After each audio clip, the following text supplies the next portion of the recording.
The first thing I saw was her hands, surgical gloves, not yet on. She was standing at the pre-op window reviewing a chart, her attention moving through it with the precision I had once watched move through everything, paperwork, meals, me. She had not changed. That was the cruelest part.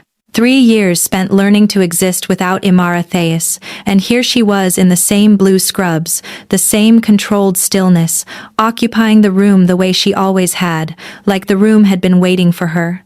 I felt my mother's hand tighten in mine. The door opened. Imara looked up. Her eyes found mine first. Not my mother, me. And the chart in her hands did not move.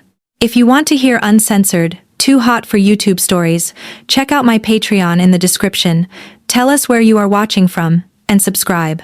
The cardiologist who referred my mother to Imara Thais did not know about us.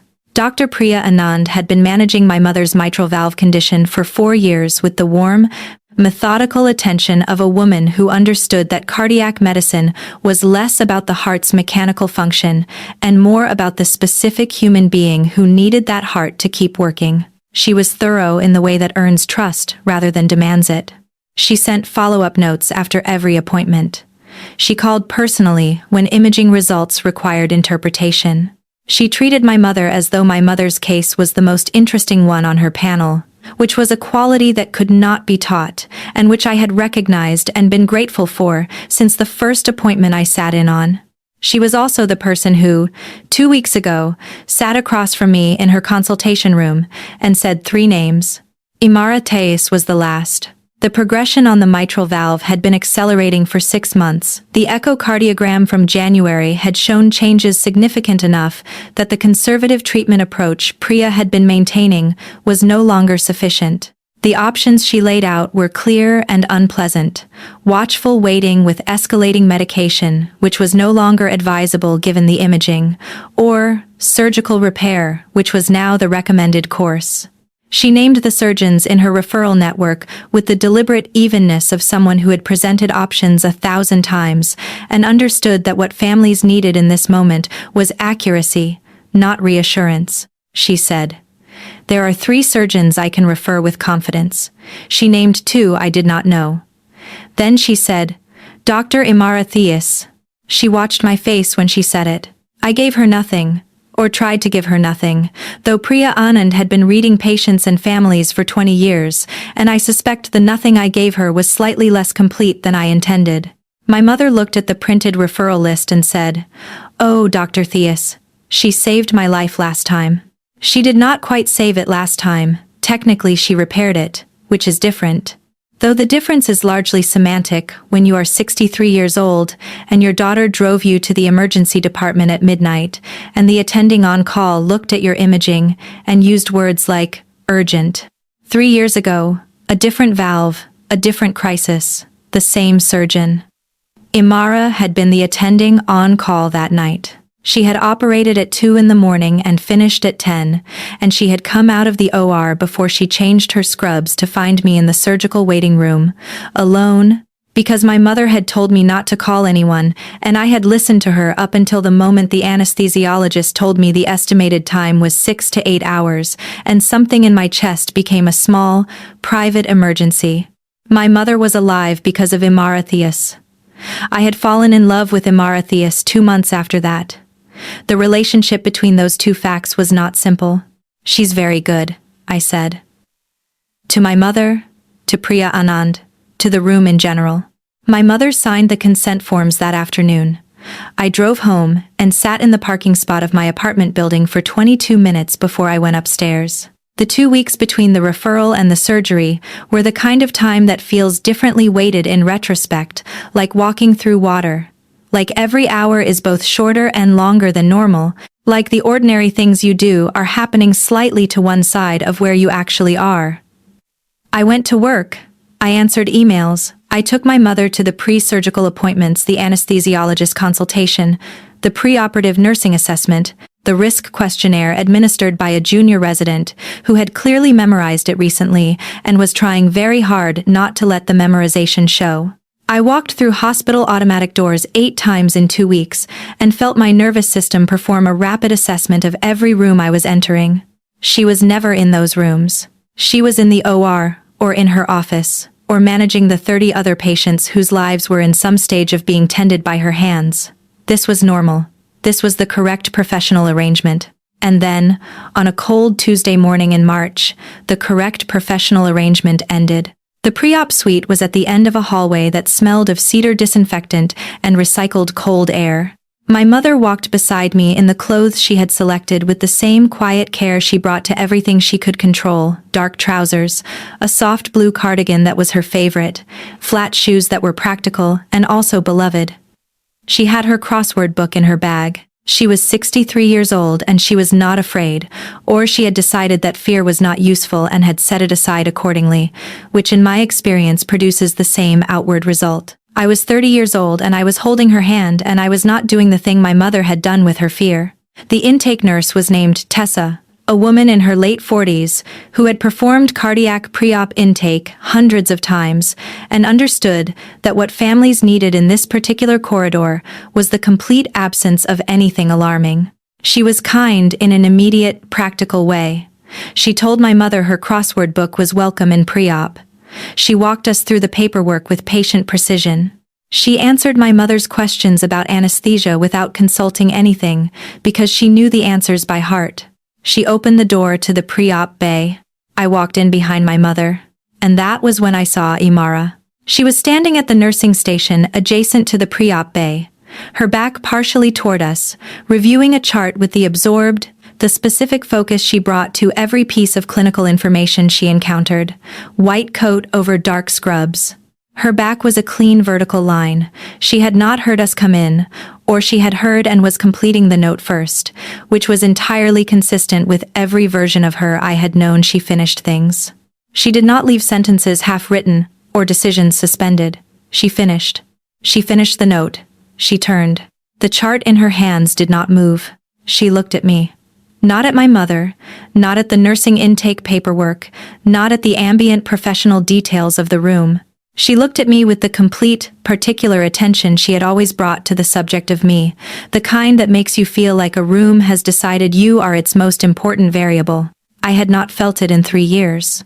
It arrived the same way a familiar piece of music arrives when you were not expecting it, not gradually, not gently, but all the way back to the beginning. Then she looked at my mother. Her face recalibrated into the professional warmth she gave patients, which was also real, also considered, also entirely in command of itself. "Mrs. Calloway," she said. Her voice was exactly the same. Low, measured, clear in the way of someone who has learned that clarity is the most efficient form of kindness. "Good morning. How are you feeling today?" my mother said. "Ready to get this done," she laughed. It was a very Judith Calloway response to a frightening morning, the laugh that meant, "I have decided not to be afraid and I am demonstrating it."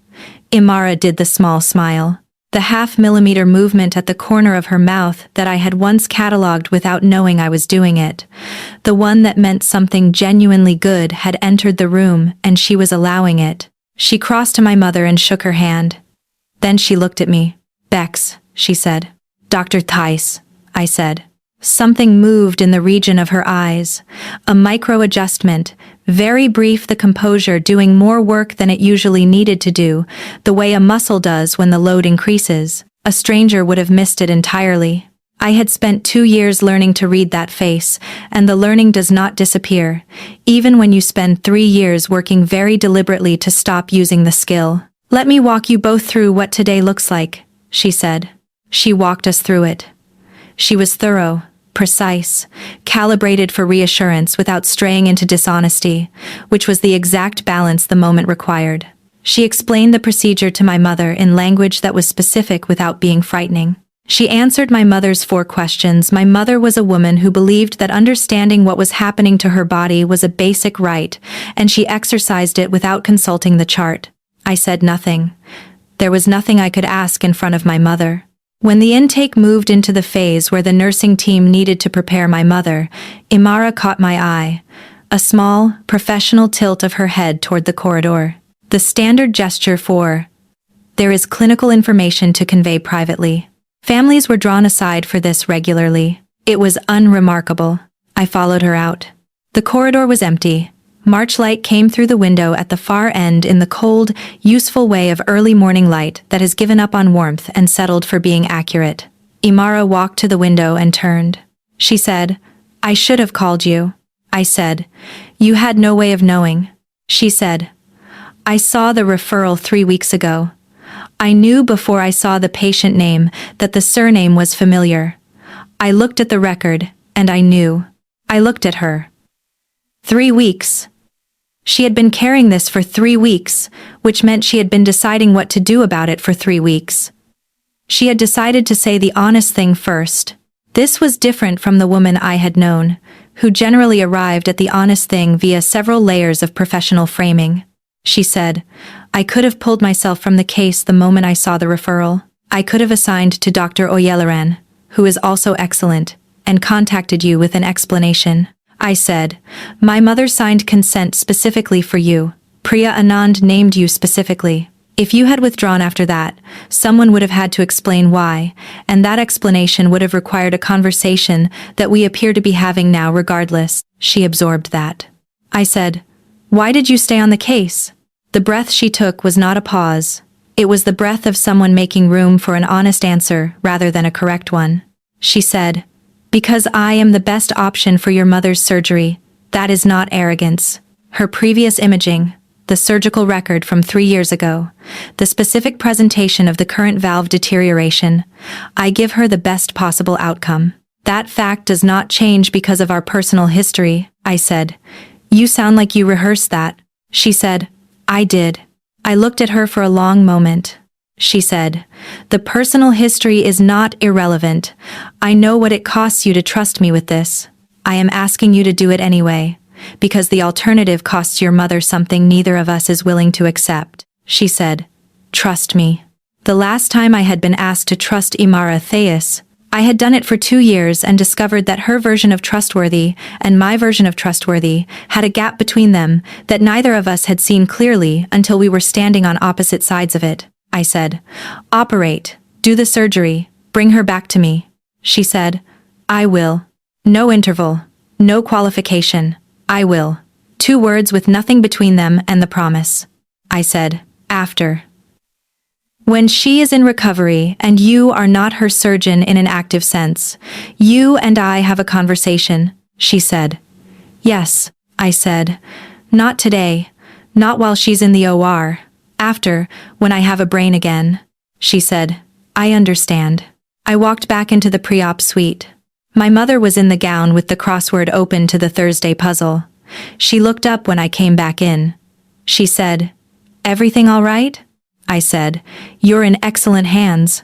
She patted my arm. "I know," she said. I always felt that about her. From the very first time. I sat beside her and held her hand and did not say what I was thinking, which was, the first time nearly broke me in a very specific and unexpected way that I have not fully recovered from, so please don't remind me of it. I sat beside her and held her hand and thought about the word will, precise and unqualified, and tried to organize my nervous system around it. The surgery was scheduled for 8 hours. The waiting room outside the cardiothoracic OR suite was on the 4th floor, furnished with the aggressive neutrality of spaces designed to be endured rather than inhabited chairs with armrests at the wrong height for any human body, a television mounted at a neck-straining angle, a coffee station with the particular institutional brew that was always slightly too burnt and slightly too hot, and which I drank anyway because my hands needed something to hold. My friend Danny arrived at 9:15. She was 29, a landscape architect who had known me since the first year of graduate school, which meant she had been present for both the falling in love with Imara years and the subsequent reconstruction of my life years. She had opinions about both periods that she had mostly kept to herself, which was one of the primary reasons she was still my closest friend. She came through the waiting room door, slightly out of breath, and carrying a paper bag from the Good Coffee Place 2 blocks from the hospital. She sat beside me and looked at my face with the assessment of someone who had known me for 7 years and did not need to be caught up. She said, "How bad was it?" I said. She looked exactly the same. Danny said, "Of course she did." I said, "She stayed on the case because she's the best option for my mother. Clinically, Danny said. Is that what she told you? I said, yes. She said, do you believe that's the only reason? I thought about the chart that had not moved. I thought about the 3 weeks she had known. I thought about the I will with no space in it. I said, I think both reasons are true simultaneously. Danny accepted that. She had the gift of knowing when silence was doing more work than anything she could add to it. She leaned back and said, she operated on your mother 3 years ago. You fell in love with her 2 months later. I know the timeline, I said. I know you know, she said. I'm saying it out loud because I think you need to hear it from outside your own head.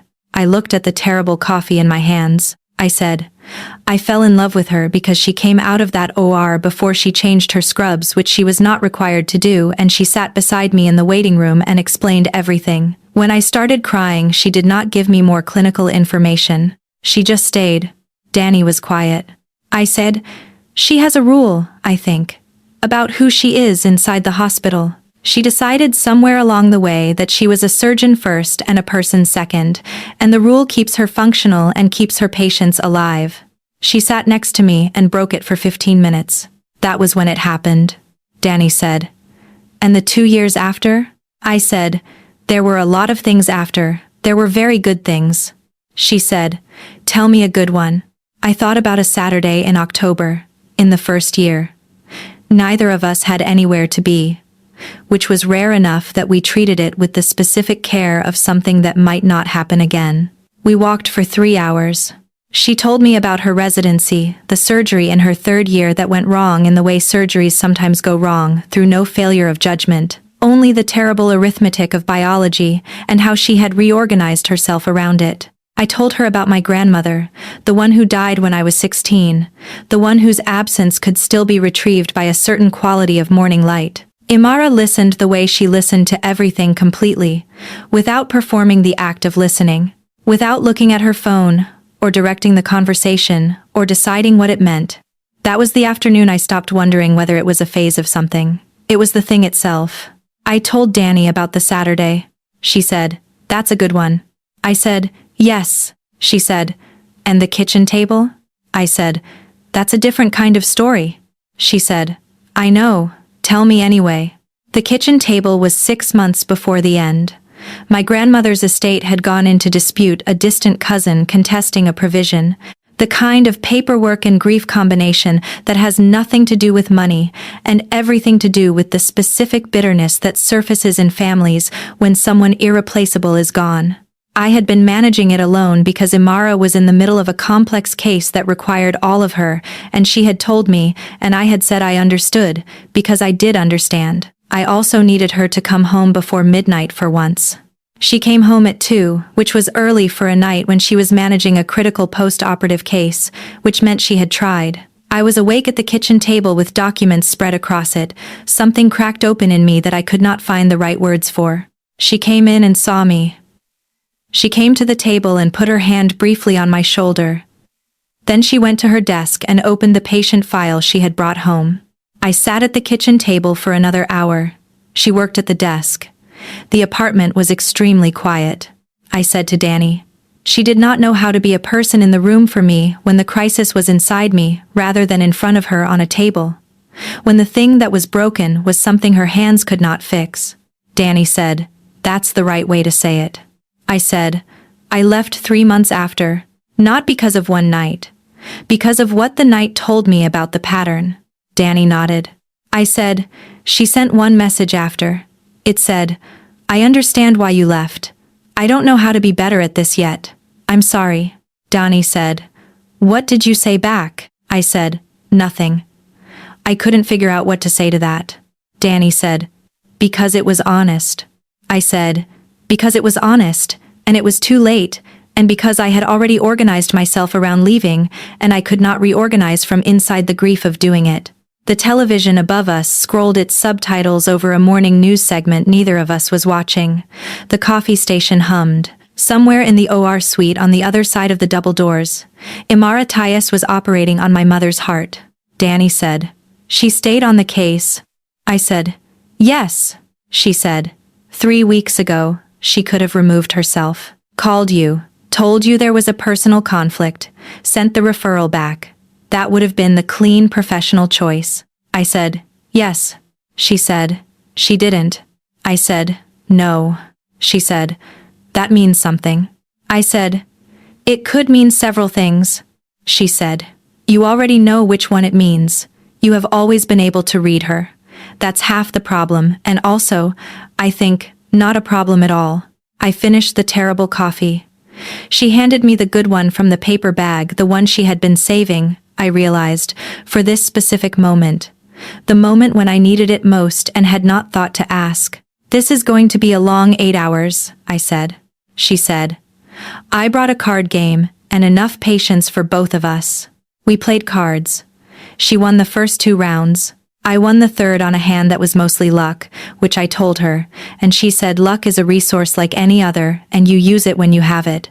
At the 3-hour mark, the double doors opened. The resident who came through was young, late 20s, with the particular focused intensity of someone still in the early part of the learning that never quite ends. He found me by name and sat across from me and said that the surgery was progressing well, the valve repair was complete, and they were in the final phase.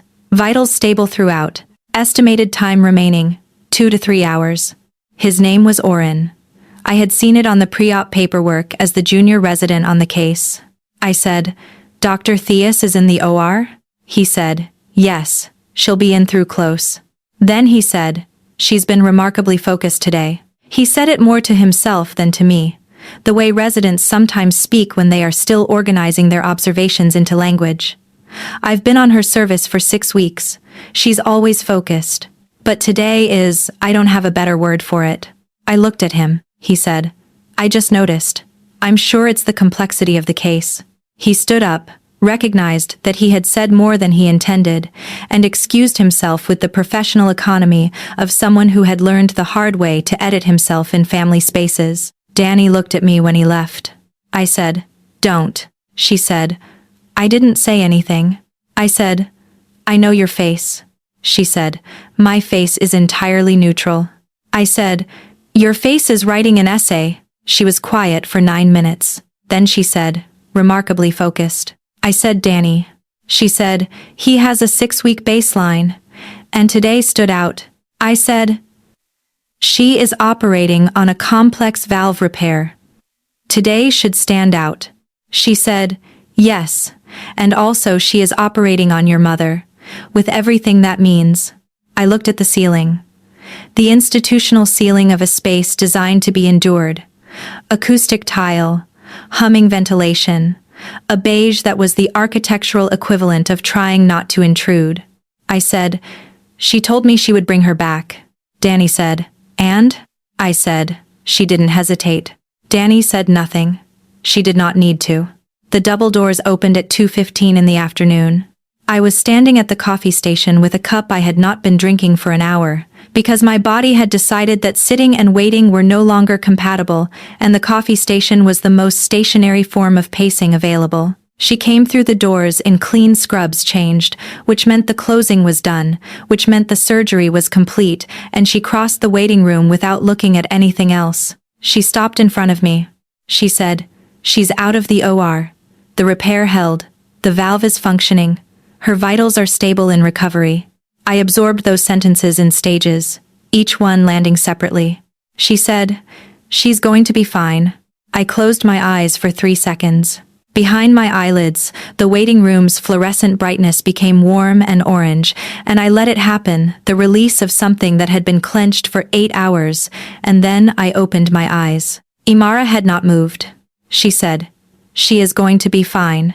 I said, you said that. She said, I know. I wanted to say it twice. Something in my chest did an inconvenient, specific thing. Behind me I could hear Danny very deliberately not doing anything, the particular quality of stillness she performed when she was giving someone a private moment in a public space. I said, when can I see her? Imara said, the recovery team will come for you when she's ready. An hour, possibly 2. She came through the anesthesia well. I said, will you be in the building? She held my gaze. She said, I have a consult at 5. I'll be here until at least 7. I said, before 7, I'll come to your office. A beat. She said, I'll be there. She went back through the doors. Danny appeared at my elbow and handed me the second good coffee she had been storing in the bag the entire time, because she was the most thoughtful person I knew, and she had been waiting for exactly this moment. I drank it. I did not speak. She did not need me to. My mother came around in the recovery bay at 4 in the afternoon, with the characteristic disorientation of post-anesthesia, her voice slightly rough. Her first question, an absolute non sequitur, about whether the Thursday puzzle had a theme. I said, I don't know, Mom. You were mid-puzzle when they took you in. She said, I had 7 down. Something about bridges. I said, we'll finish it together when you're home. She found my hand under the hospital blanket. She was pale in the way people are pale after surgery, the blood doing its important internal work, not yet redistributed into the cosmetic register. Her hair was slightly flattened from the OR cap. She looked small in the way that people who are normally large-spirited look small in hospital beds, and I felt the particular, specific terror of loving someone who is mortal and has just been reminded of it in the most direct possible way. She said, Dr. Thias was wonderful. Again. I said, I know. She said, you should reach out to her. I know you were close. Before. I looked at my mother. She was 63 years old, 6 hours out of cardiothoracic surgery, operating at about 30% of her usual cognitive capacity, and she was still managing my love life from a recovery bay. She had the expression she used when she was being more direct than she was letting on, a quality of focus that was slightly too deliberate, slightly too innocent. I said, Mom. She said, I'm not prying. You are, I said. She said, she always asked about you. At every follow-up. Very professionally. But she asked. I sat with that. She said. She asked whether your work was going well. Whether you were living in the same neighborhood. Once she asked whether you had been to the botanical garden since they renovated the eastern section, because she knew you used to go there. She said it as though it were a general question. I said, rest. She said, I just think life is very short, Bex. I think that more than I used to. I said, you are doing remarkably well for someone who has just had heart surgery. She said, the anesthesia wore off. Rest, I said. She closed her eyes. Within 2 minutes she was breathing in the slow, even rhythm of someone who had been told by their body that rest was not optional. I sat beside her for 20 minutes. Then I told the recovery nurse where I was going, and walked out into the hallway. Imara's office was on the 6th floor. I had never been there before. During the 2 years we were together, her hospital life and her life outside the hospital had existed in carefully maintained separation, and I had respected that distinction, until the distinction became one of the problems. I knew the office existed. I had seen it on the pre-op paperwork. I had never been inside it. The door was open. I knocked once. She said, come in. She was at her desk with a chart and a pen, writing clinical notes in the small, efficient hand she used for documentation, no wasted strokes, every letter serving the information it carried. She looked up when I came in. She read me in approximately 1 second the way she had always read me, with the clinical comprehensiveness of someone who had spent years training her attention. She said, how is she? I said, asking about crossword puzzles and suggesting I call you. The corner of her mouth moved, the territory adjacent to a smile. She said, she mentioned you at her follow-up last spring, very briefly, very professionally. I know, I said. She told me just now. I came in and sat in the chair across from the desk. She looked at me. She did not arrange her face into anything in particular, which was itself an arrangement. She was allowing me to see what was in it without managing the framing. This was new. This had not been her way when we were together. She said, you wanted a conversation. I said, I want to say some things. You don't have to respond to all of them. She leaned back slightly. The specific adjustment that meant she had chosen to be present rather than efficient. I had seen her make that choice 4 times in 2 years.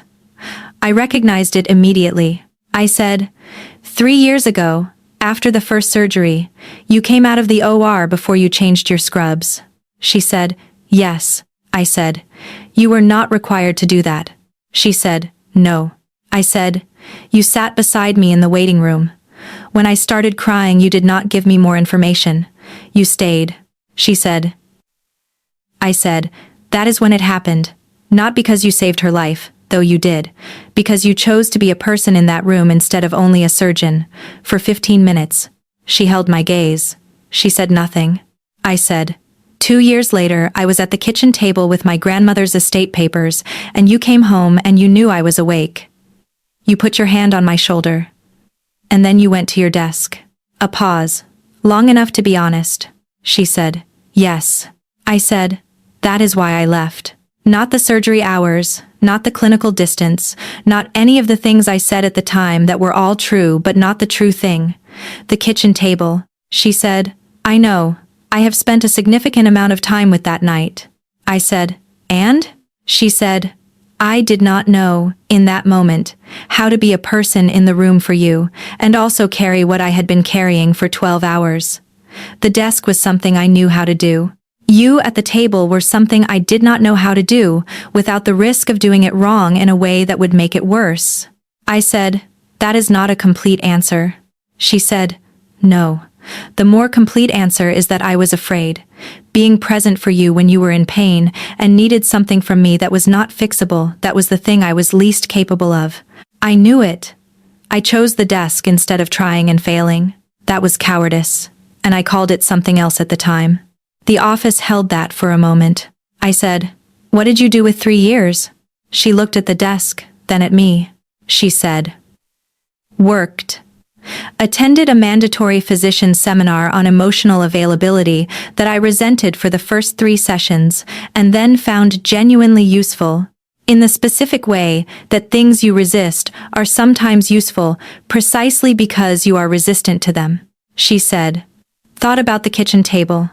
Specifically, regularly. I said, did you date anyone? She said, once. Briefly. I said, why briefly? She looked at me with the gray eyes that had always been the most honest thing about her, more honest than her voice, more honest than her composure, more honest than any clinical sentence she had ever delivered in a corridor. She said, because she was not you. That is accurate and simple, and I am not going to dress it up into something more manageable. The room contracted by approximately 1 inch in every direction. I said, that is the most direct thing you have ever said to me. She said, 3 years gives you some perspective on what the indirection cost. I said, my mother is on the 4th floor. She said, I know. I said, I cannot do the rest of this conversation tonight. I do not have the cognitive capacity for it, and it deserves better than the remnants of an 8-hour surgical waiting room. She said, I know. I said, but I need you to hear something. She waited. I said, the first night. In the waiting room, after the first surgery. You came out before you changed, she said.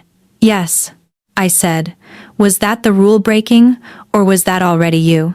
Were you already the person who would do that, or did something make you decide to in that specific moment? She was quiet for a moment. A real moment, not a professional pause. She said, I saw you through the window in the corridor when I was walking in for handover. Before the surgery began, you were in the waiting room alone. You had been there since before I arrived for the overnight shift. You had your hands in your lap and you were very still. I decided before I finished closing that I was not going to let you be in that room alone for the time it would take me to change. I absorbed that. I said, I didn't know the corridor window looked into the waiting room. She said, it doesn't, from the angle most people walk. I was on the far side of the junction. There is a sight line from that corner that most people don't know about. I said, you saw me. She said, yes. I said, before we ever spoke. She said, yes. I stood up. She stood too. She always stood when a conversation was reaching its end, one of the small formalities she maintained as though they were structural. Maybe they were. I said, the first post-surgical follow-up for my mother. I'll be there. She said, I'll have Tessa schedule it. I said, schedule 20 minutes after the clinical portion. For the rest of this. She said, yes.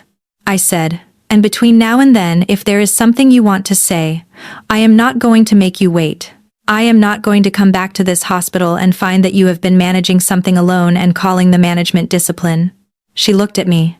She said, that is a significant offer. I said, I know what it is. Don't respond to it with the desk. The corner of her mouth moved. A millimeter. The address of it was still in my memory, exactly where I had left it. She said, understood. I went to the door. I stopped. I said, good night, Dr. Theus. She said, good night, Bex. I went downstairs. My mother was awake again. She had the crossword open. She said, 7 down is aqueduct. Something that carries one thing across a distance to where it is needed. I looked at the word. She was right. She handed me the pen. Finish it with me, she said. I took the pen. I sat beside her in the recovery bay, with the March evening settling blue and quiet outside the window, the monitors doing their work, the ward in its particular end-of-day hush. I filled in the letters. I thought about Imara on the 6th floor. Thought about what she would do with the evening now, the files, the desk, the long quiet she occupied so competently. Thought about what it had meant that she had said she was afraid. Thought about the kitchen table and the 15 minutes in the first waiting room, and the 3 years and the chart that had not moved. I thought, the 20 minutes after the follow-up appointment are going to require a different kind of language than either of us has been speaking in. I thought, that will be enough to start. My mother said, 12 across is about rivers. I said, give me the clue. She read it. The clue was about something that cannot be crossed the same way twice. I had known the answer since graduate school, from a philosopher I had read once and returned to often. I filled it in. She looked at the completed square, and then at my face with the particular attention of a woman who had spent 30 years learning to read me and had never stopped finding it interesting. She said nothing. She folded her hands in her lap. I said, rest now, Mom. She said, I'm resting. She was not resting. She was thinking. I could tell the difference. But I let her have it, and I held her hand, and outside the recovery bay window, the city moved into its evening, and somewhere 6 floors above us, a surgeon was sitting in her office with the thing I had said to her and deciding what to do with it. I was not afraid of what she would decide. That was new. That was something I had not been able to say 3 years ago, and could say now, quietly, in the specific language of a woman who had been paying attention since October and had finally stopped pretending she hadn't.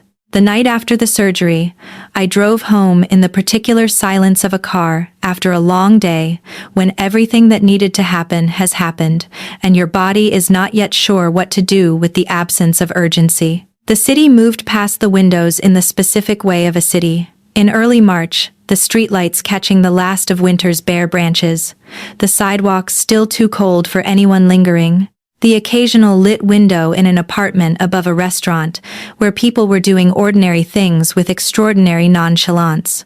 I thought about the chart that had not moved. I thought about I will.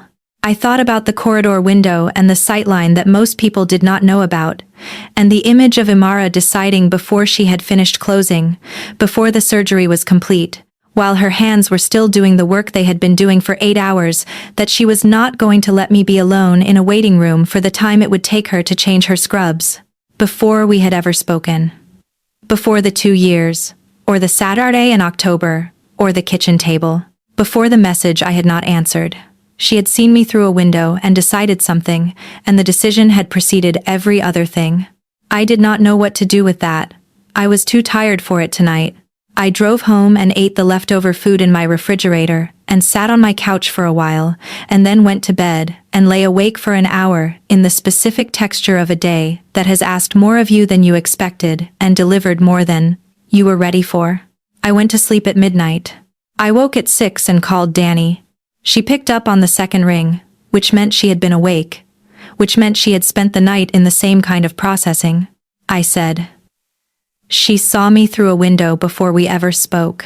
Danny said, tell me.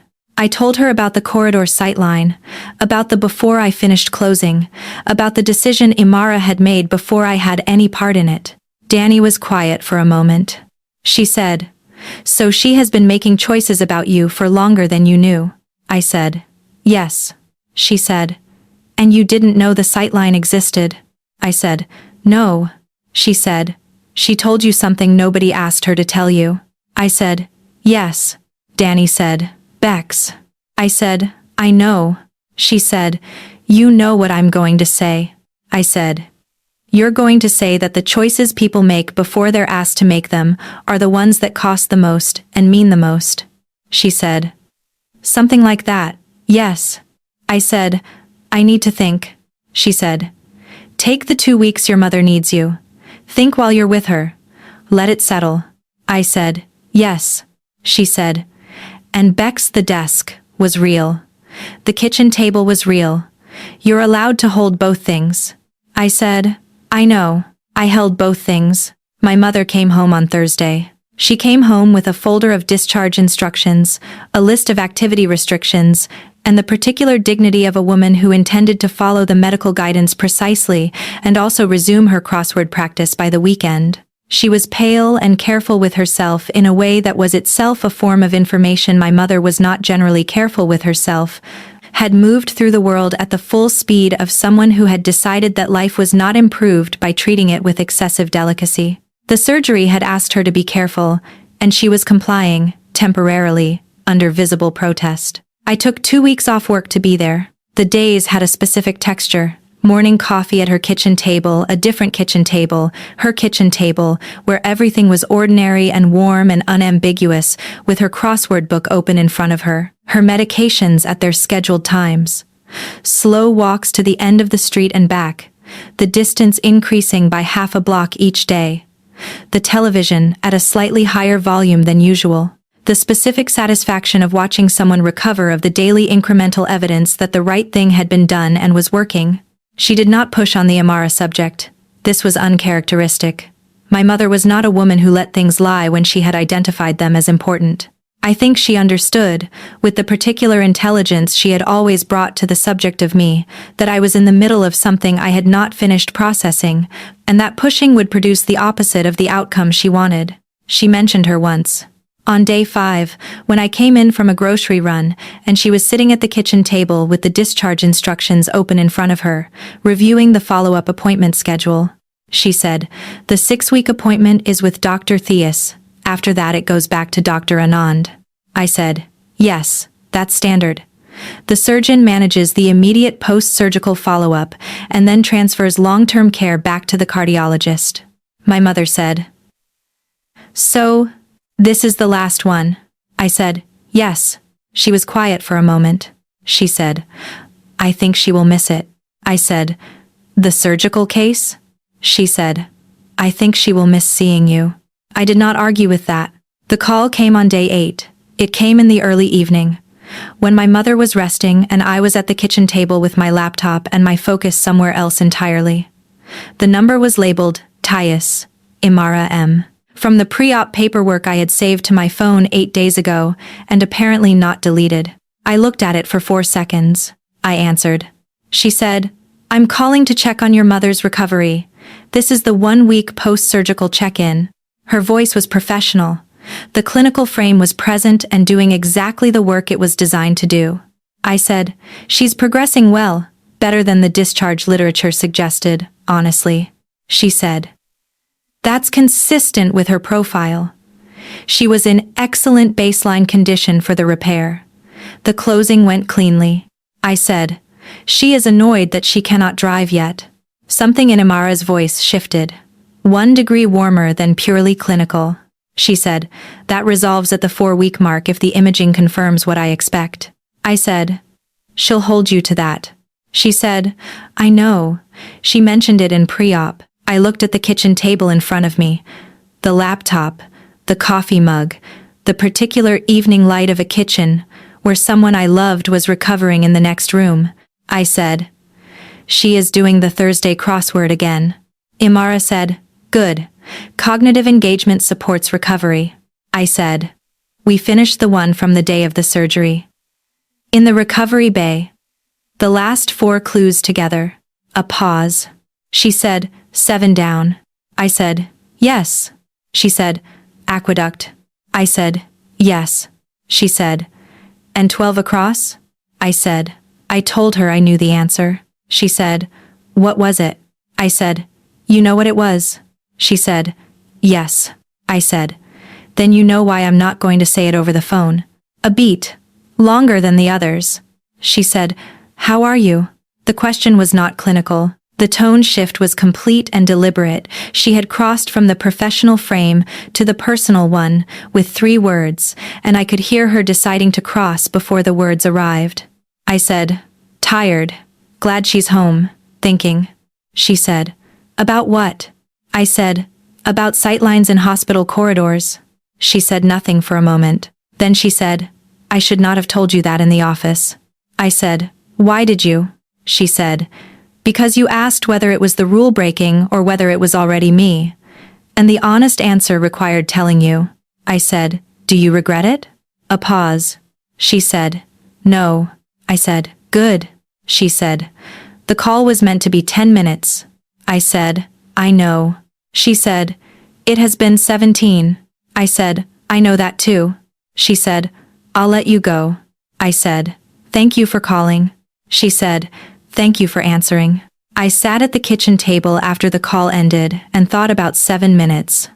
What those 7 minutes cost. What it meant that she had added them anyway. My mother's voice came from the bedroom. She said, "Who was that?" I said, "Dr. Theus. The 1-week check-in."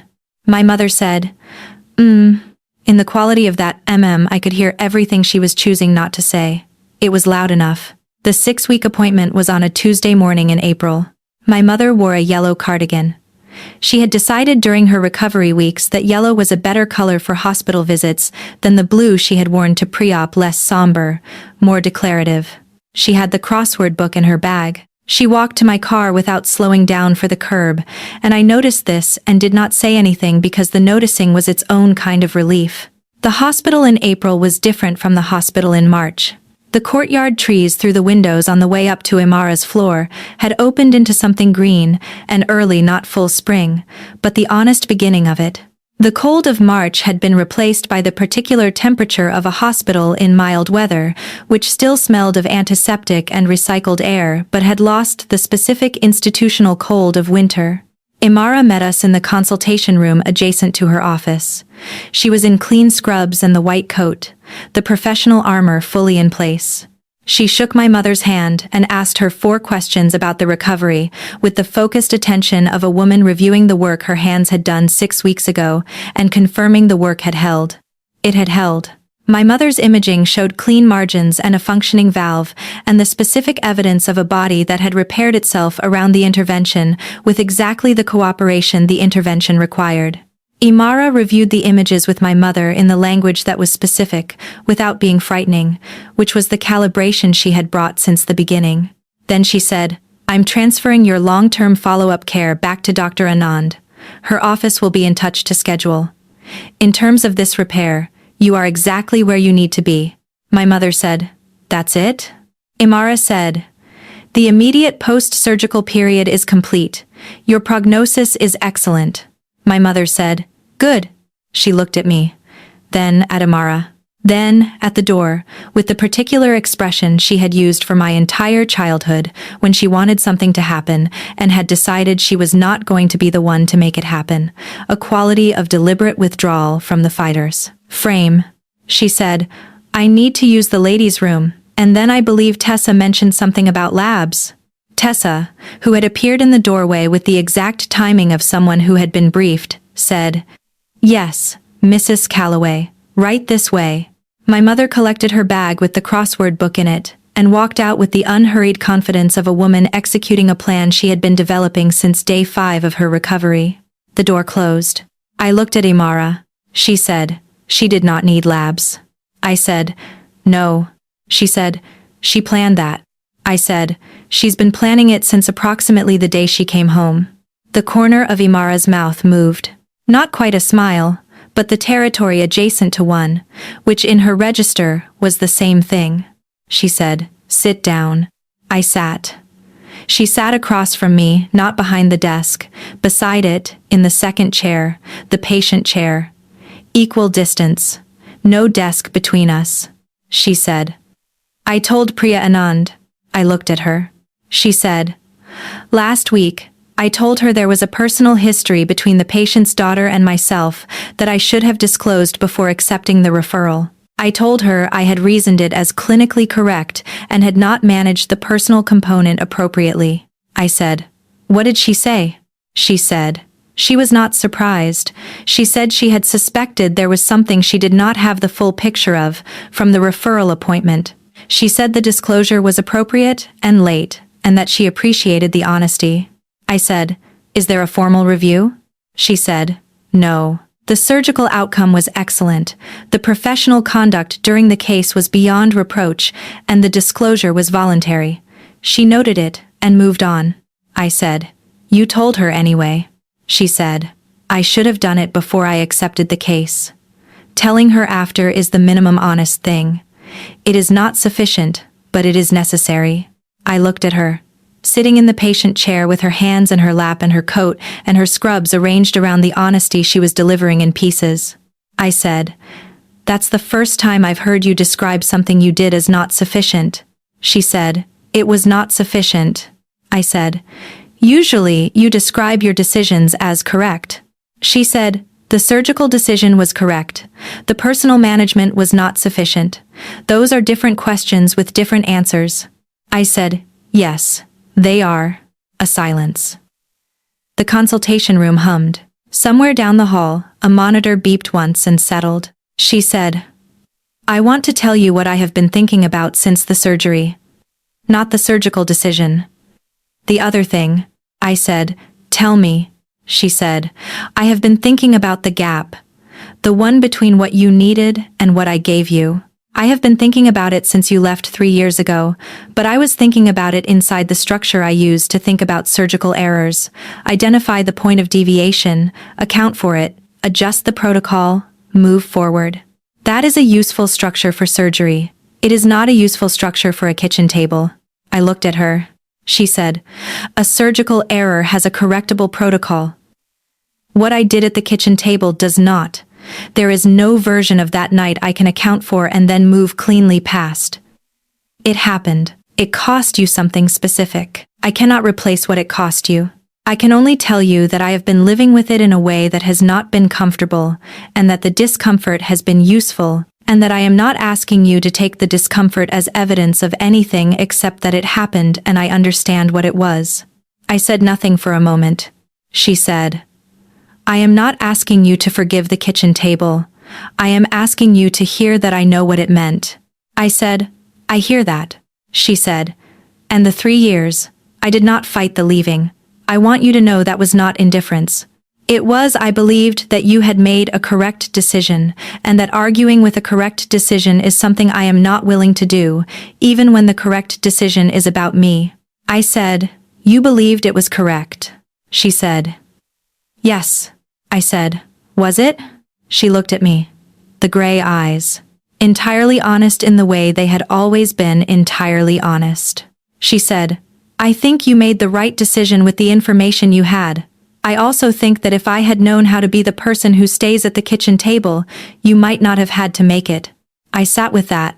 I said, "That is the most expensive thing you have said yet."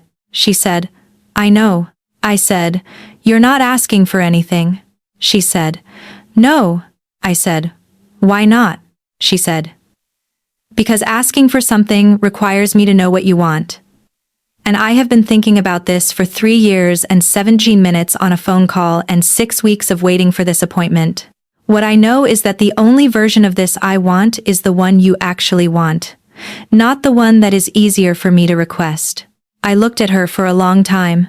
Outside the consultation room window, the April light was doing something deliberate to the courtyard trees, filling in the green, making it visible.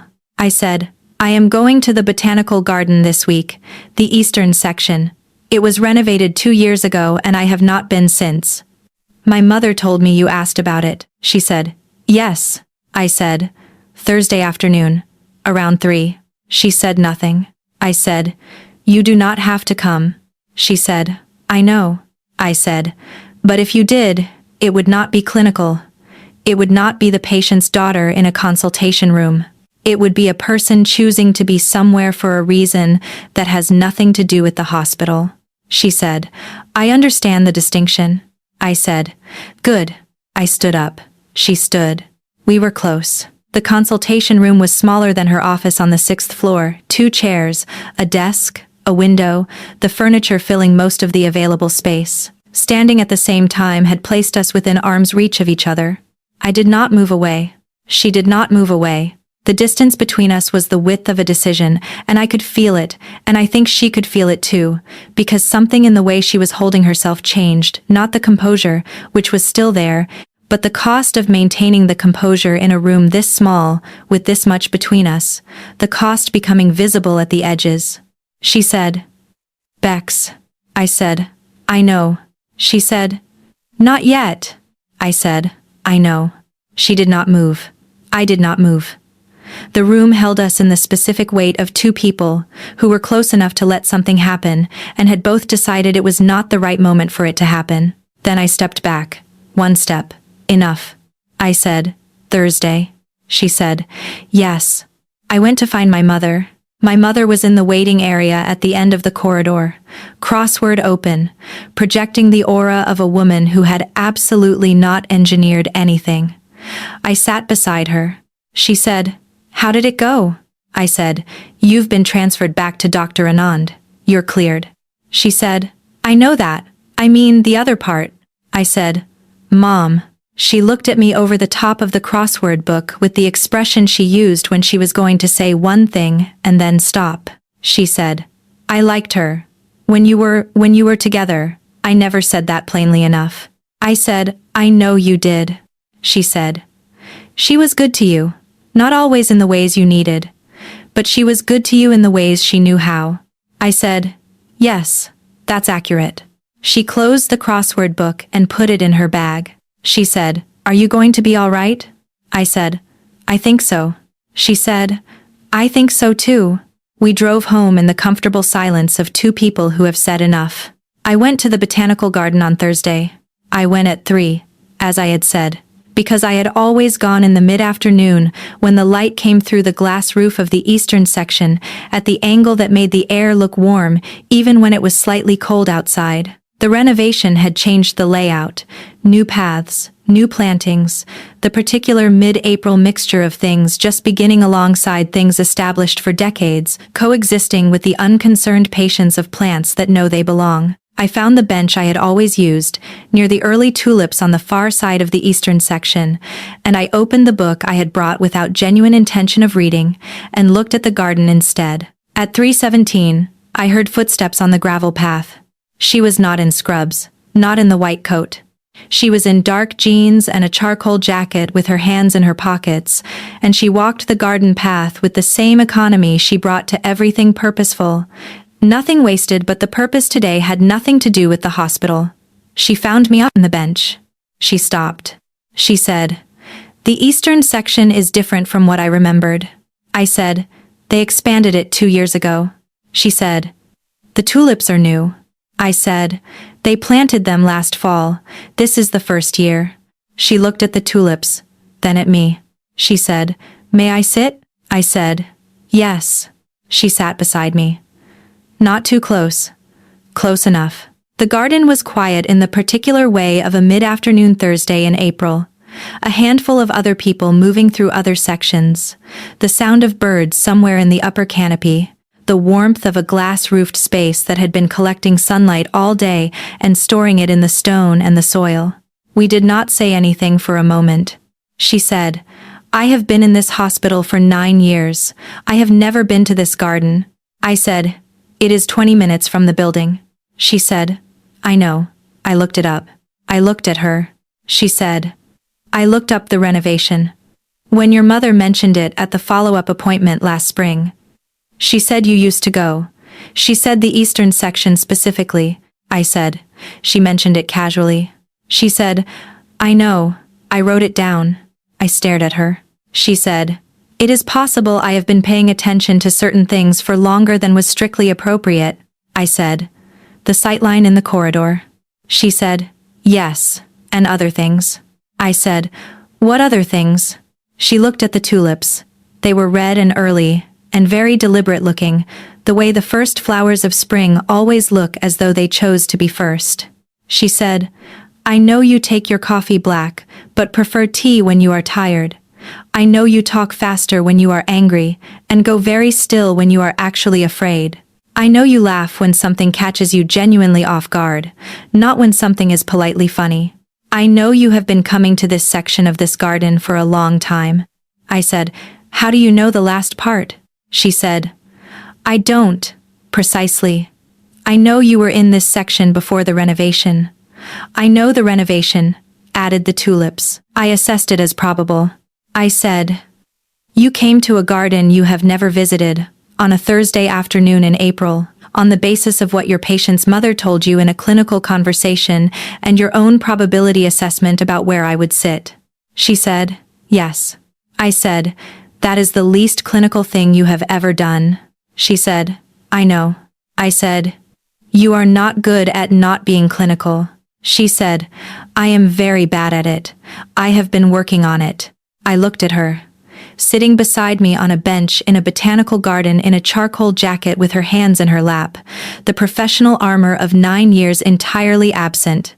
She looked like the version of herself I had watched in a particular light on a Saturday in October in the first year. The one who listened without performing the listening. I said, You could have texted. She said, A text is a desk. I stared at her. She said, You told me not to respond with the desk. You meant it metaphorically. I understood the principle. I said, You came to a botanical garden instead of sending a text because a garden is not a desk. She said, A desk is anything that lets me be managed and safe when what I should be doing is present. Yes. I looked at the tulips. The light through the glass roof was very warm on the back of my hands. My hands were in my lap, and hers were in hers, and the bench between us was approximately 12 inches of April. I said, I am not ready to forgive the kitchen table. She said, I know.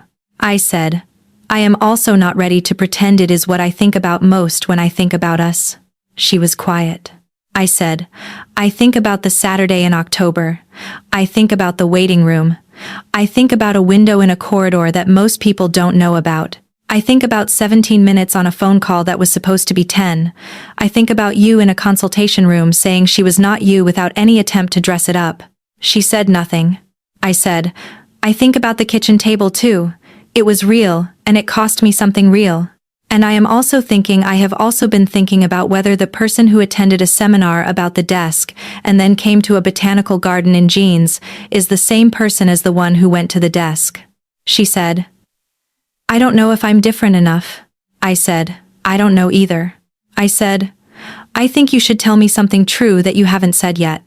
She turned to look at me. In the warm glass roof light, her face was entirely visible, no hospital, no armor, no professional arrangement of the composure, just the composure itself, which was hers, and the thing underneath it that was also hers. She said, I have loved you since the Saturday in October.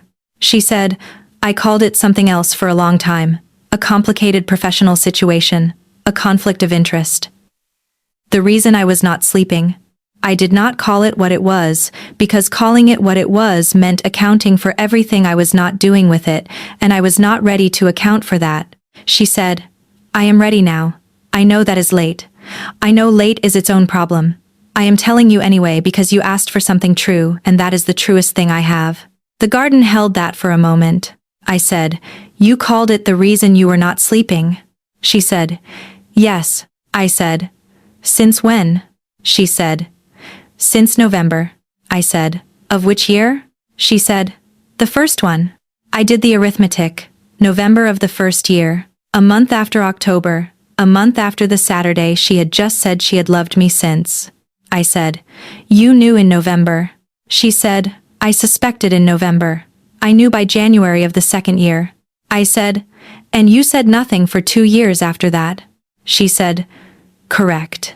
I said, That is an extraordinary length of time to not say something. She said, Yes.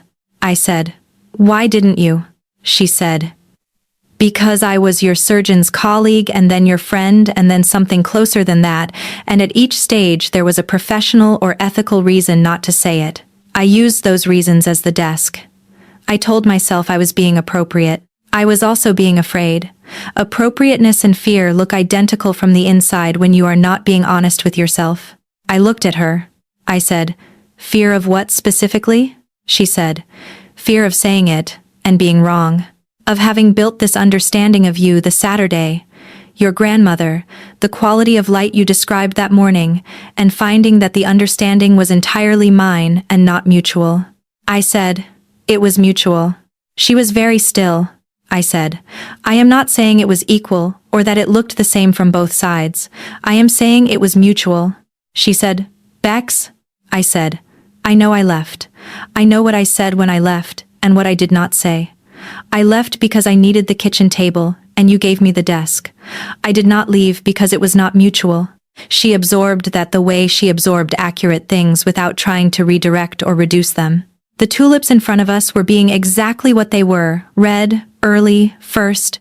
She said, "I am going to tell you the third true thing now." I said, "Tell me." She said, "I have been sitting with the possibility that I am too late for this long enough that I came to a botanical garden in jeans on a probability assessment instead of texting, because texting felt like giving the possibility more room than it deserved. I am here because I want to find out whether the version of me that came here is the version of me that gets to stay." I said, "That depends on what you do with the information." She said, "Tell me what to do with it." I said, "Don't do anything with it tonight. You already did the thing you came here. That was enough for tonight." She looked at me. I said, "Come back. That is what you do with it. Come back to non-clinical spaces and bring real sentences instead of managed ones. Let me see whether the desk shows up again." She said, "And if it does?" I said, "Say so. Don't go to the desk alone. If you feel it happening, say it out loud. That gives it somewhere to be that is not between us." She said, "That is more generous than I deserve." I said, "I know. I am doing it anyway." She looked at me with the eyes that were always the most honest thing about her, the gray, the completeness of attention she brought to things she cared about. She said, "I don't deserve your patience." I said, "You don't, but you came to a botanical garden in April in jeans on a probability assessment, and that deserves something." The corner of her mouth moved, more than a millimeter, more than I had seen it move in 3 years. She said, "One more true thing." I said, "Tell me." She said, "I am very glad your mother is alive." I said, "Me too," she said, "and not only for the obvious reason." I said, "I know." We sat in the garden for another 40 minutes. We talked about her residency and the surgery in her 3rd year that had gone wrong in the way surgeries sometimes go wrong, and what she had done with it afterward, the reorganizing, the specific accounting that had made her better rather than smaller.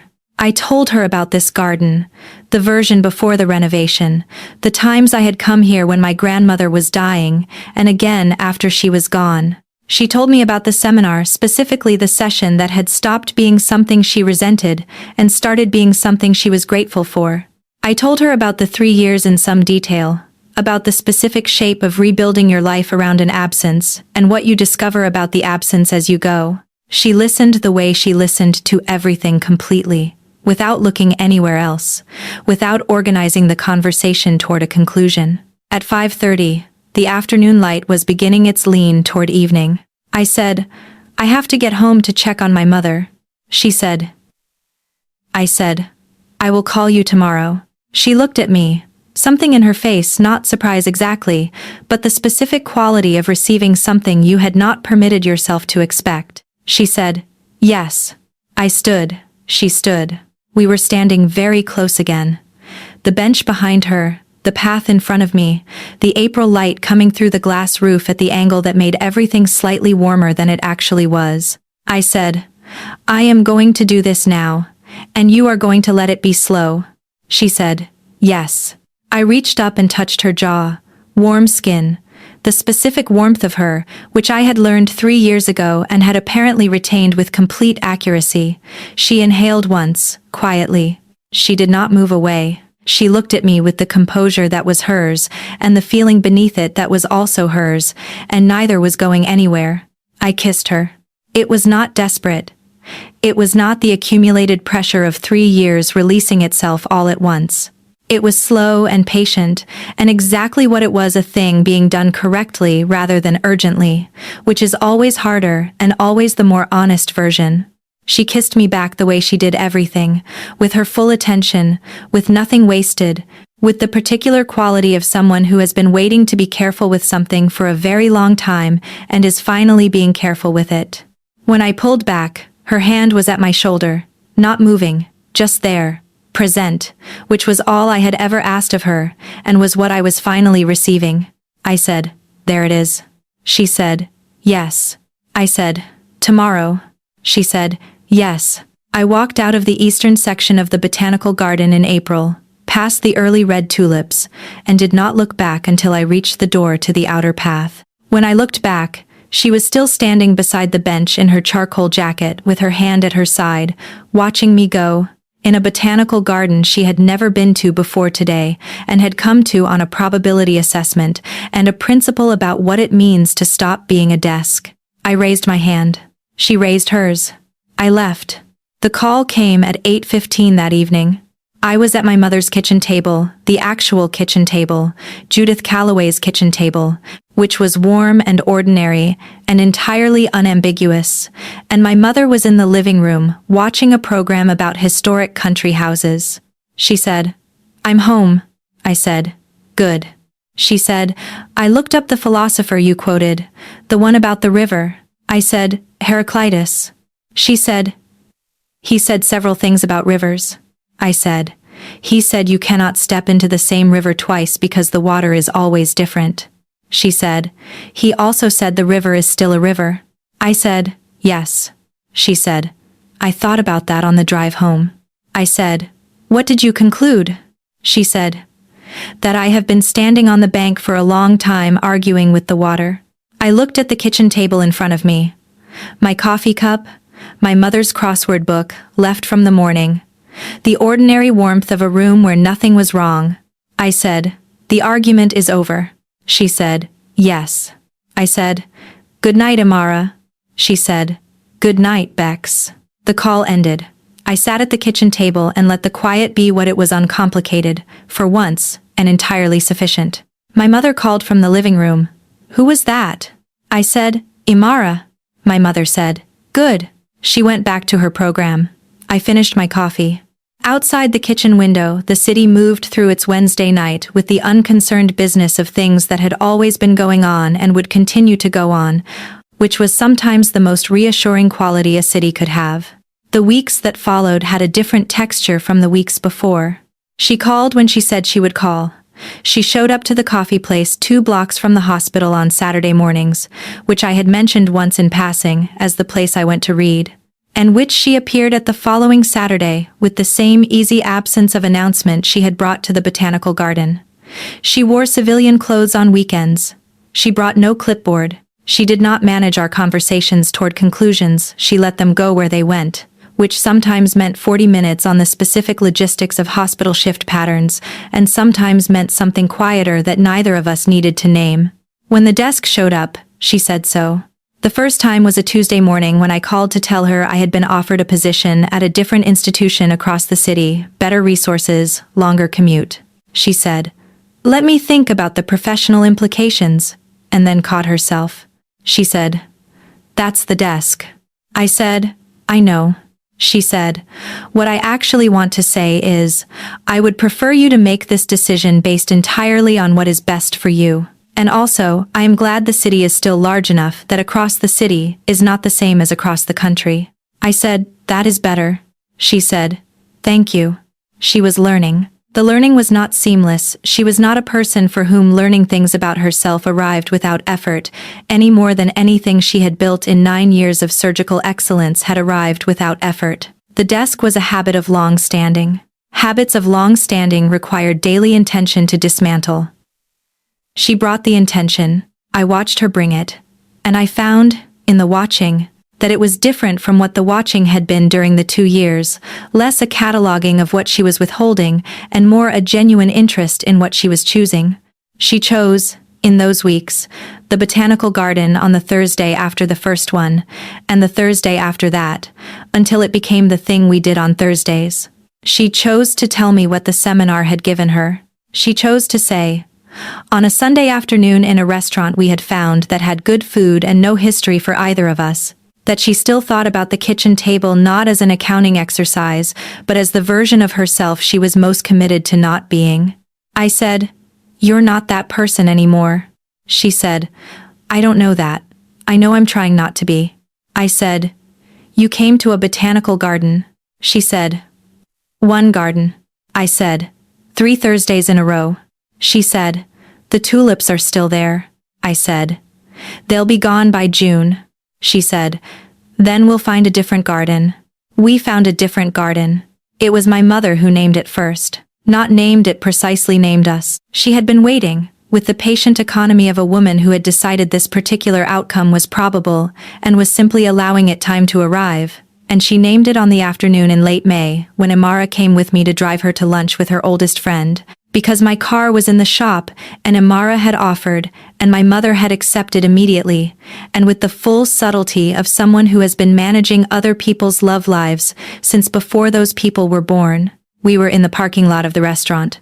My mother was gathering her bag from the back seat with the specific deliberateness of a woman who is creating a moment for other people. She opened the car door. She paused. She said, "You two are very good together." She said it the way she said most things, simply, accurately, without performance or excess. Then she got out of the car and walked into the restaurant. Imara and I sat in the car. She said, "Your mother." I said, "I know." She said, "She is not subtle." I said, "She has never been subtle in her life. She has always considered it a waste of time." She looked at me. In the late May afternoon light, in the car, in civilian clothes, with the restaurant ahead of us and my mother already inside and the Thursdays behind us and the gardens plural and the phone calls and the things said without the desk between them. She said, "She's not wrong." I said, "No." She said, "I would like to stop pretending I do not know what this is." I said, "I'm not pretending." She said, "Neither am I. I just wanted to say it out loud, specifically and plainly, without managing the framing." I said, "Then say it." She looked at me. She said, "I love you." Not in the undisclosed version, or the managed version, or the version where I chose the desk. In the version where I came to a botanical garden on a probability assessment, and looked up Heraclitus on the drive home. I said, "I know." She said, "Is that enough?" I said, "It is a beginning." She said, "Yes." I said, "I love you too." In the version where I did not answer your message for 3 years because honesty was too expensive at the time, and then walked into a hospital consultation room and told you to schedule 20 minutes and meant it. She said, "I know." I said, "We are both very bad at this." She said. I said, "Let's go have lunch with my mother." She said, "Yes." We went inside. My mother looked up from the menu with an expression of elaborate innocence that fooled neither of us, and both of us let it pass. We ordered. We talked about the historic country houses she had been watching, and the crossword puzzles, and a trip she was planning for September to visit her sister in another city, and whether the Botanical Gardens summer exhibits were worth the entry fee. Imara sat beside me. Our shoulders were close enough to touch. At some point, without either of us deciding, they were touching, and remained that way through the rest of the meal, and my mother ate her lunch and said nothing about it, because she had the grace not to, and because she did not need to. We drove home through the May city with the window down on my mother's side, which she always preferred. The light was long and warm. May light in this city had a specific quality to it, the particular gold of a season that has finally arrived after you stopped expecting it to. My mother said, from the back seat, "The eastern section at the Botanical Garden has tickets for a summer evening event. If anyone wanted to know." I said, "Mom?" She said, "I'm mentioning it." Imara said. My mother told her. I looked at Imara. She looked at me. The corner of her mouth was doing the thing it did, the half millimeter, the not quite smile that I had catalogued and lost and found again, and had no intention of losing a second time. I said, "We'll be there." My mother said, "Good." She folded her hands in her lap and looked out at the May city and said nothing else, because nothing else was required. We drove home. The light stayed long all the way.